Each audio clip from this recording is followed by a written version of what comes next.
Welcome back. You're watching Global Eye. President Donald Trump has made a proposal for United States to take over the Gaza Strip. This comes after Trump hosted Israeli Prime Minister Benjamin Netanyahu in the White House. Now, this has led to concerns in the White House administration. Some officials have tried to walk back on this proposal.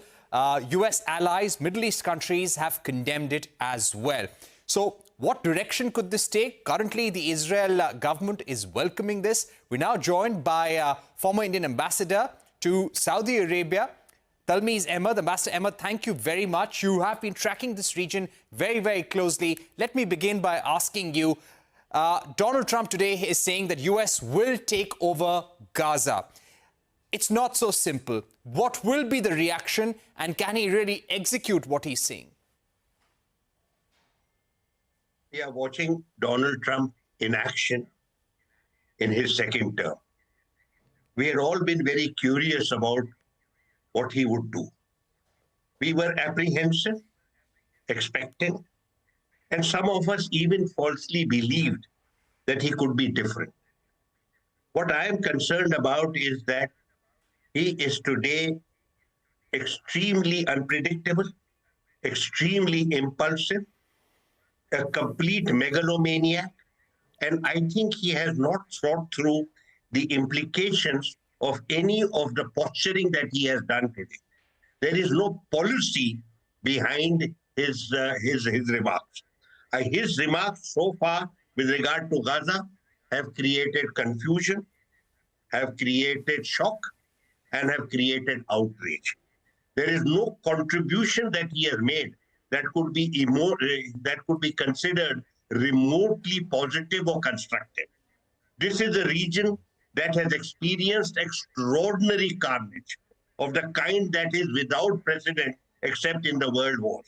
We have had within 15 months 60,000 people killed in front of our eyes, and numerous, most of them women and children. And yet the US president has the temerity to say that he is going to construct a Riviera in Gaza, and that the entire population will be cleansed out, and that he will then occupy it on behalf of the American people.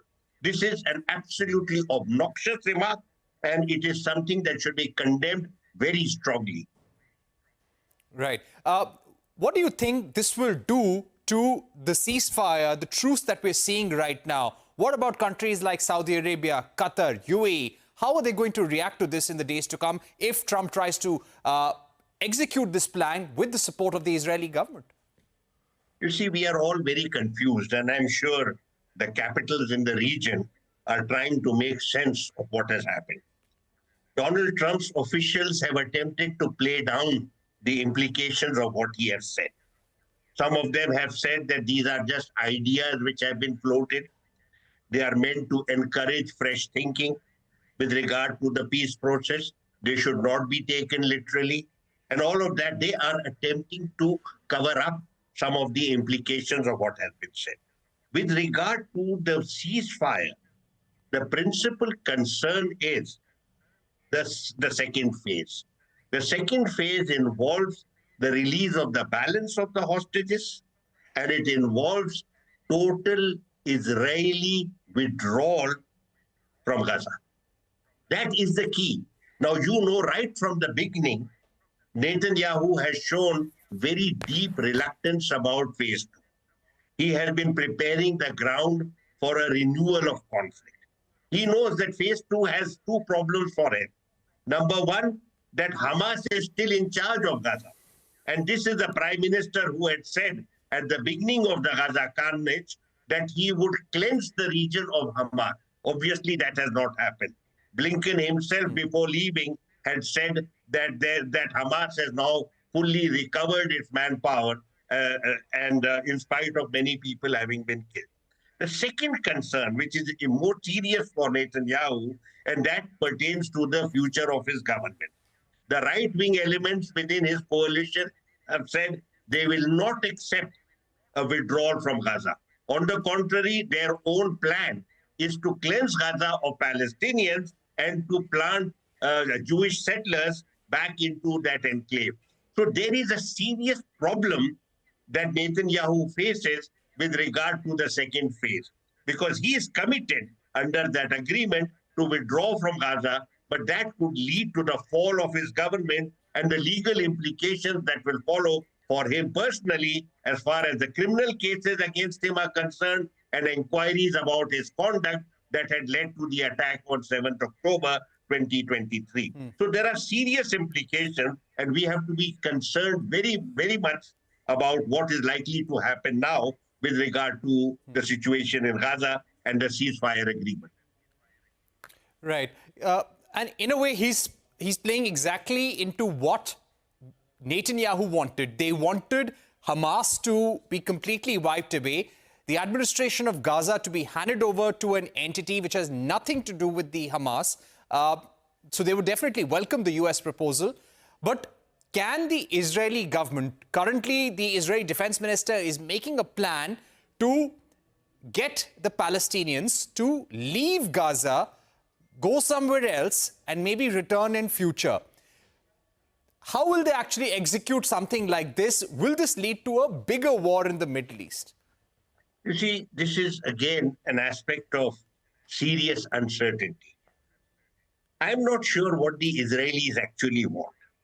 Netanyahu was smirking next to the president and was looking pleased and joyful because he had attained a small part of his agenda, and that is the cleansing of Gaza. He knows, and everyone knows in the region, this is not going to happen. It is completely non-feasible. But it is something that his entire effort during this visit was to be the man to capture the president's attention and to get the president on board in terms of supporting Israel's maximalist agenda. He wanted to reaffirm the relationship he had with the president when he had come during the first term. To that extent, Netanyahu is feeling rather pleased with himself. These stray remarks that the president has made, I am not sure they constitute serious policy.